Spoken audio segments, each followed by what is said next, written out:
Hi friends! Today we're going to make some fabric covered tag bookmarks for our pink junk journals. I'm getting close to being finished with them, so a flip through will be later this week and then they'll be listed in my shop. But right now I am just working on pockets, tags, and other ephemera that will go inside the journals. I saw this idea somewhere. I'm not really remembering now where I saw it, but I do like the idea of having a bookmark in the journal to be able to hold your place when you're journaling.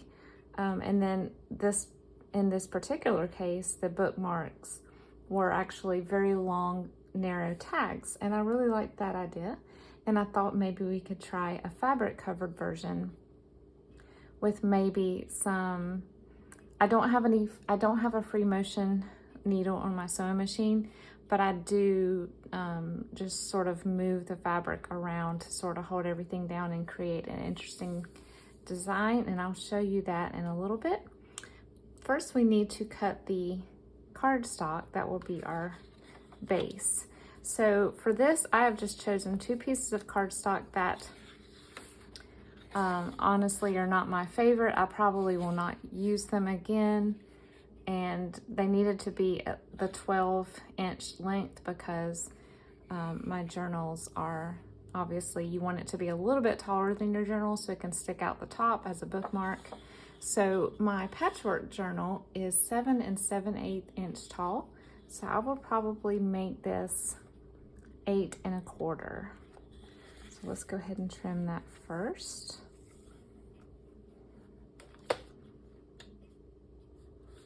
Let me make sure that's going to be enough sticking out. You know what? Let's go ahead and make it 8 1/2. Okay. Now we don't want it to be this wide, so I'm going to say, let's make these 3 inches wide. That would probably be the perfect amount. You want to have enough room on there that you can embellish it with any other embellishments you want to add.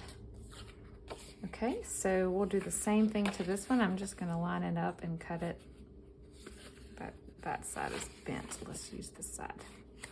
Line it up and cut it as a little template here.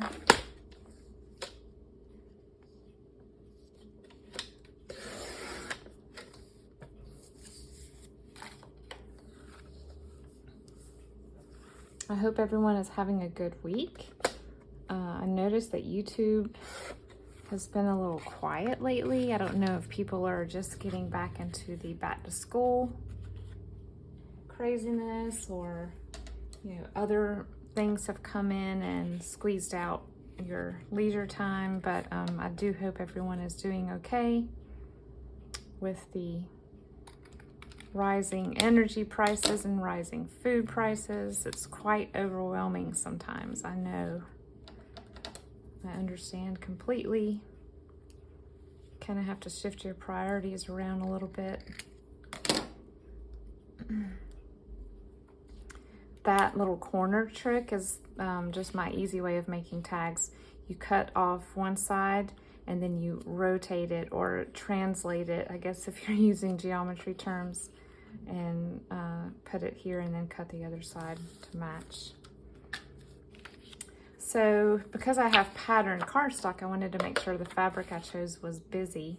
So I think for this one, I will pick this rose fabric. And for this one, I have picked this little fat quarter that I got at Joann's. And there's a wrinkle in here that's not gonna matter a whole lot because we actually are going to be gluing it down. But to make this piece easy to work with, I'm just gonna trim off the extra. And then I will be gluing on both sides. And the way that I glue is just a glue stick, because obviously the sewing machine's gonna hold down your fabric securely, but this just keeps it from shifting on you. And like I said, if you have wrinkles, it's okay, because this is how you can smooth them out.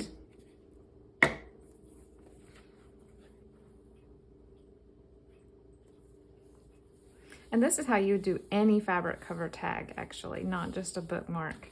I normally just glue it down with a glue stick first, let it dry a little bit so I won't gum up the sewing machine needle, and then I will take it over and sew the edges about 1/8 of an inch from the edge to hold it down.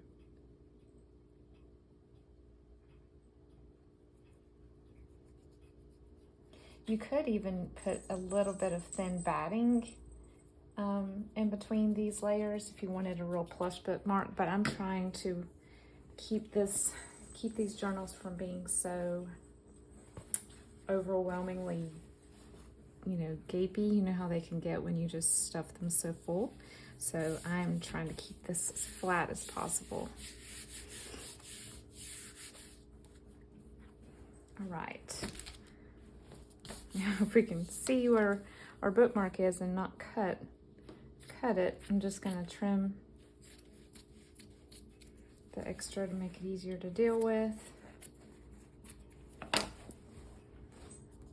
So now we have a tag that is covered back and front with fabric, and I'm going to leave this one aside to dry while I work on the other one because it's a lot easier to cut it out if it's not still wet glue. Okay, this is a really pretty fabric. It's pink and gray. Really like the tones in it.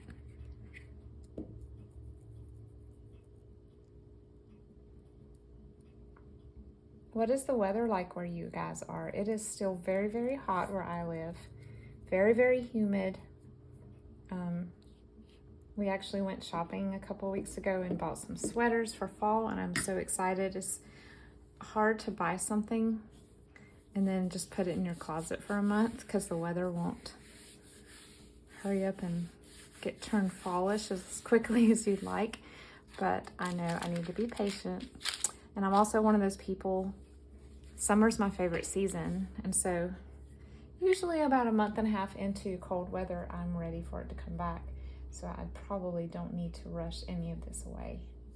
I'm trying to enjoy every day as it comes, even with the heat, and try to look at it as, you know what?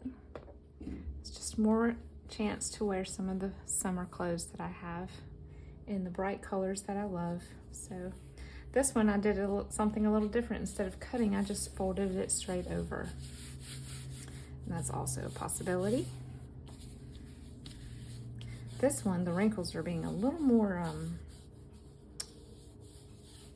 challenging, but it was a fat quarter, so it was probably folded like this for a long time. Nothing a sewing machine will not hold down though. Okay, let's cut it so we don't, oops, I grabbed my non-sewing scissors. That's okay. These titanium scissors by Scotch are really great. I bought them about 6 months ago and they're still great. I try to limit my use of them to just paper for junk journaling so I don't dull them too quickly. All right, so now we have 2 fabric covered tags. I'll let this one dry. We'll go ahead and cut this one out. What you can do is you can cut right along the border of the card if you desire, or you can leave about 1/8 of an inch border all the way around. I'm gonna try that first to see how I like the way it looks. I also like a torn edge on these. I just decided not to do that today for time's sake, but if you can actually measure it and then rip the fabric, and then it gives you that frayed edge that's really pretty. I'm using my task light here to create a shadow of the tag so I can see where to cut. You could also take it to a window if you don't have a task light.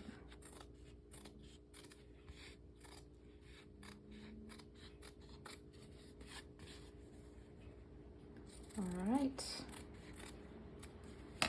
So here's our little bookmark. This is not straight. Bookmark / tag. You could also choose to fray it now if you wanted to. Just use your fingernail and grab some threads and pull them out. If you want to create a shabby look, it may not do as well on the diagonal, but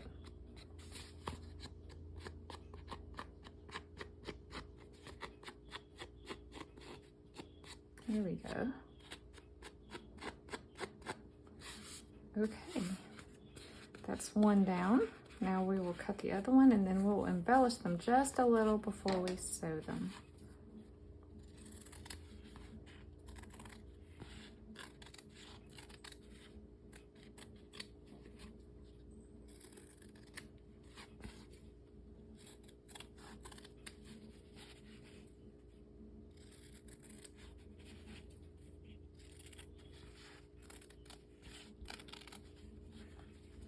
This one's hard to see.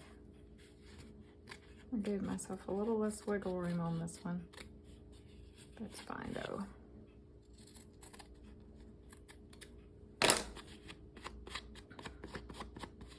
Have you guys noticed that the prices are going up in your thrift stores as well as, you know, grocery stores and stuff? I have at some of them, but not all of them. It's kind of weird. In fact, for this week's Thrifty Thursday, I will be filming that today and posting it late tomorrow. I actually went to my library bookshop. I haven't done that in a while. The library closest to me, the branch closest to me, does not have a bookshop, but the main branch does. So I went there last week and I could not believe the prices. They were so low. I mean, they were practically giving them away. And it was refreshing because everything else seems to be going up. Okay, so I have my 2 bookmark tags here.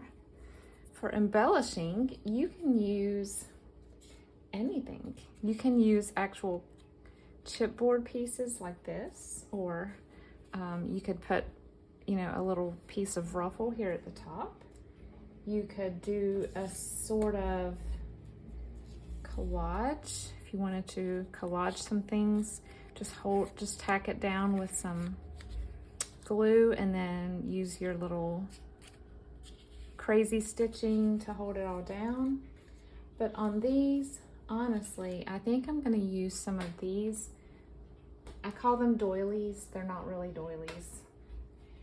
This is the result of a happy mail that I received from Jeanette. She sent me, if you'll remember that haul, she sent me 2 shirts that were, I'm assuming she bought them at the same estate sale. And they had already sort of been deconstructed as if the person was gonna take them apart for crafting. And I sat down last night in front of the television with my family and I just started cutting. And some of them I was able to salvage more around the edge than others. Like this one right here has one less row, as you can see, because maybe it got too close to the seam of the shirt.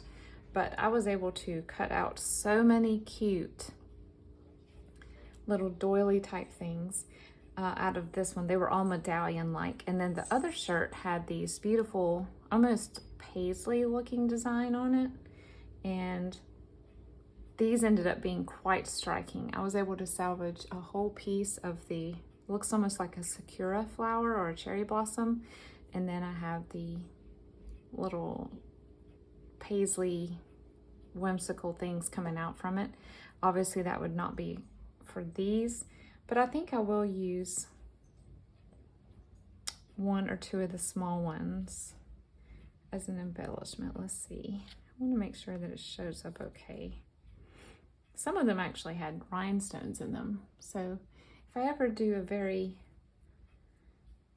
bourgeoisie journal like a Marie Antoinette or a journal like that, that might be fun to do. This might be kind of cool. Maybe I can have it coming off the edge a little bit. Okay. Yeah, that's kind of cool. I like that. And then I don't think I'm gonna punch a hole.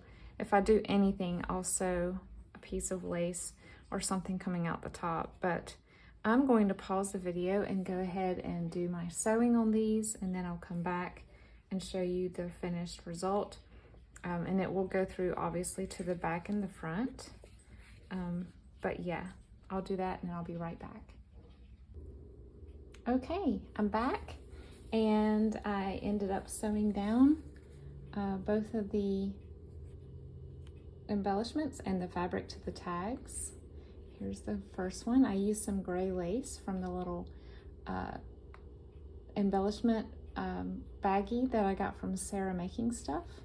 It turned out perfect because it was gray and I didn't have any gray lace. And then on this one, I guess in hindsight, I would have glued this with Fabri-Tac first because it did get a little skewed when I was sewing it. My needle had trouble, but I kind of like it like that. So it definitely has a lot of texture. And then at the top, I made a strip of some of this beautiful mauve satin and then made a little ruffle and sewed it to the top. So now we have two fabric covered, can you see the detail? It's kind of hard to see the thread, but it is sort of a mauve colored thread. And then after I did the little ins and outs with the circles and the loops, I did go around the outside and just secure the edge to the cardstock. But I think these turned out super cute, and there's so many different types that you can make. Again, like I said, you can actually put a little piece of batting here and create sort of a puffy bookmark if you wanted to, if your journal is a little less full, like mine tend to be. But it's a great way to use up a lot of fabric if you have a lot of fabric in your stash, and a great way to just have a little add in to the journal that can be removed and moved around. Thank you so much for joining me today for this little tutorial, and I will talk to you very soon. Have a wonderful day. Bye.